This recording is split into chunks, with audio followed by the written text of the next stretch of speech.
paddlers! Today I'm doing something I've been intimidated to do up until now. I'm on Lake Michigan, just outside of Port Washington, Wisconsin. I don't know why I was intimidated by the Great Lakes, because I've paddled in both the Atlantic and the Pacific Oceans, but the Great Lakes kind of intimidated me, and it's a relatively calm day here on Lake Michigan, just outside of Port Washington, so far it's amazing. Let's see what we can see.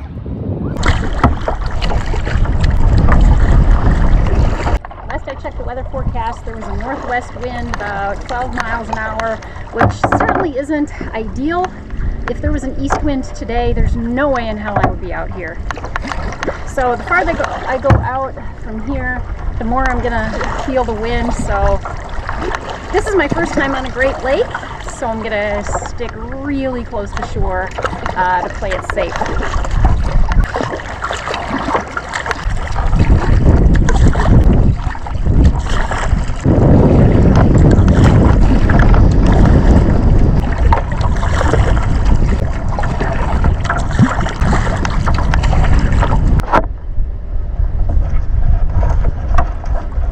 Today is a really good example of when and under what conditions it's a really good idea to have a paddle leash.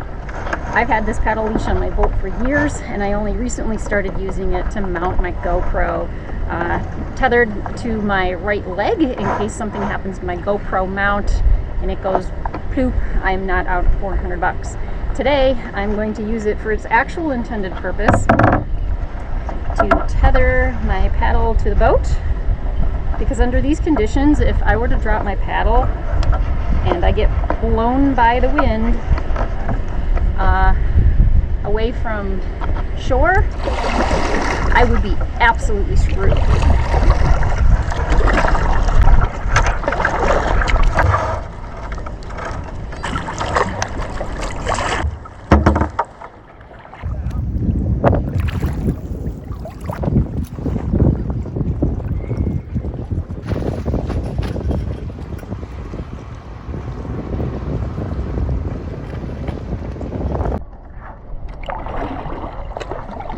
I don't always wear my life jacket in certain situations. There's rivers and streams that are shallow.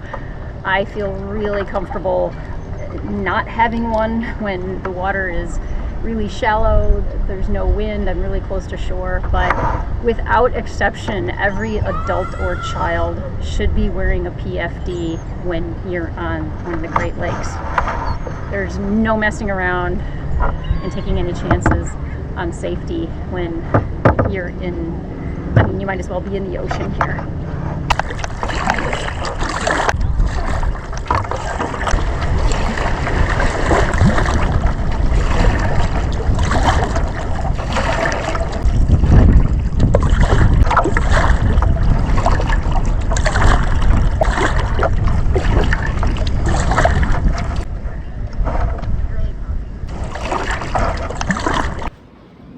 Launched just south of the marina in Port Washington, and I'm still a little bit intimidated to go out onto the open water, so in the meantime, let's check out how the other half lives.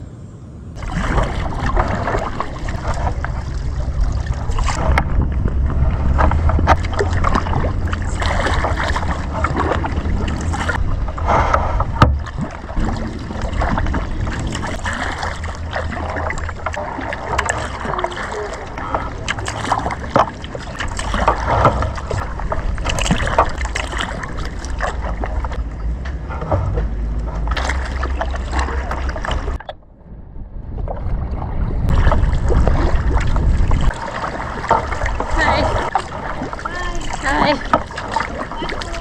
Thank you. You as well.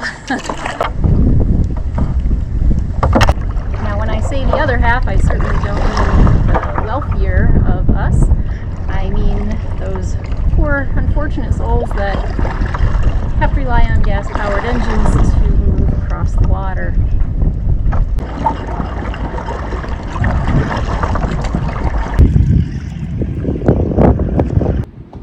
I've only been to Port Washington maybe once, maybe not ever, but it's kind of cool to get a first view of the city from the water.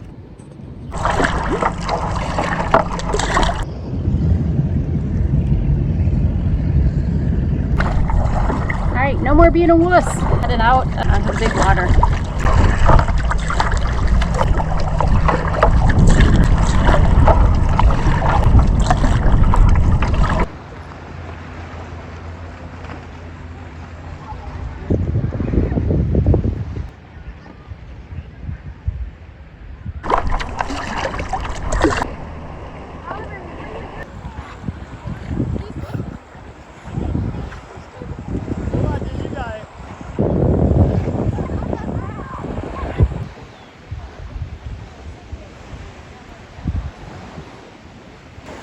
I thought that was a flag from a distance, but apparently someone has painted that right on that giant rock. How cool.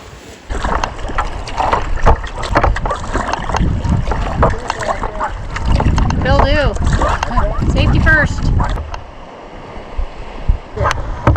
Once I convinced myself to go far enough away from shore to get around that breakwater, this is a dream. The wind is coming out of the northwest, so I am like completely unaffected right here next to shore. And the further I paddle north of the marina, the more desolate it gets. There's all kinds of beach that nobody's utilizing.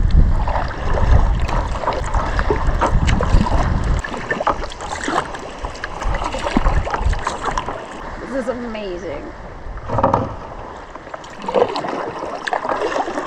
Somebody tell me why I've never done this before.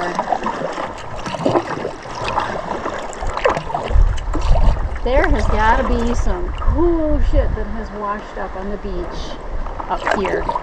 I mean, look at the terrain here. This isn't really accessible unless you're walking a long, long way. And powerboats can't get here. This is paddler's territory here. I'm going to have to pull over and explore a little bit.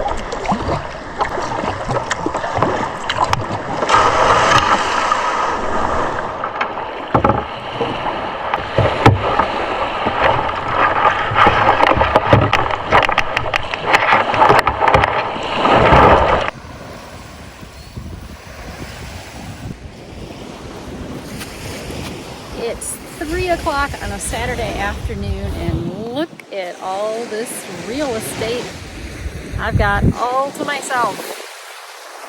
This definitely looked like a good spot to pull over and explore a little bit, see what maybe has washed up on shore here. This particular spot looks, I mean, look at the terrain. It looks pretty inaccessible to people just walking the beach, unless you're walking a good mile from the nearest public access. I'm so excited to walk around and see what I can find. Well, I found my first treasure. I was hoping to find something of a little bit more value, but let's keep looking.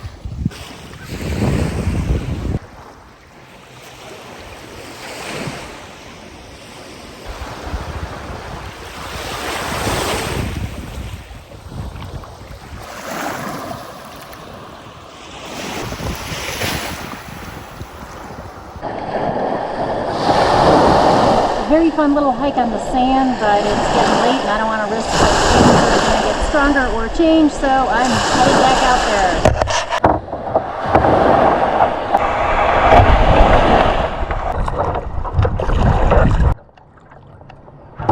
So, further down here. I don't think this video is really going to be all that interesting to watch. But it's super exciting to me because I got over my fear of the Great Lakes. I don't want to say it's an irrational fear, because people die out here if they're not watching the conditions, if they're not wearing a PFD. You got to respect these lakes. They're flipping huge. It might as well be the ocean. So this was really an exciting thing for me that I did it, and I did it by myself, and I got over that fear. My boat is happy. My boat is made for this.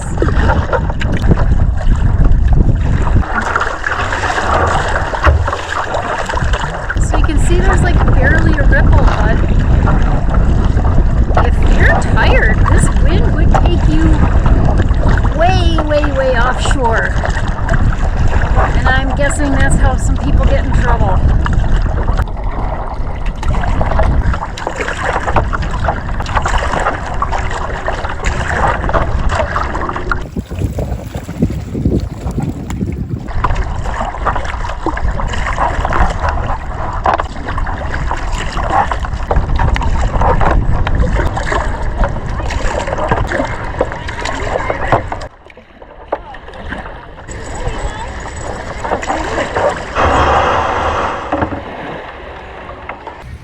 One of my favorite things about kayaking is that it can be completely spontaneous, which this and a lot of my adventures are. I didn't have this in mind when I woke up this morning, but I love that I can just do this totally spontaneously, not have to worry about anybody else to partner up with or for a ride or anything. Just me and my boat going wherever the waters call me. I only got 6.5 miles on the water today, but I'm pleased that I finally got out here on one of the Great Lakes alone. I never know where the waters are going to call me next, so please be sure to subscribe so you don't miss my next adventures. See you next time.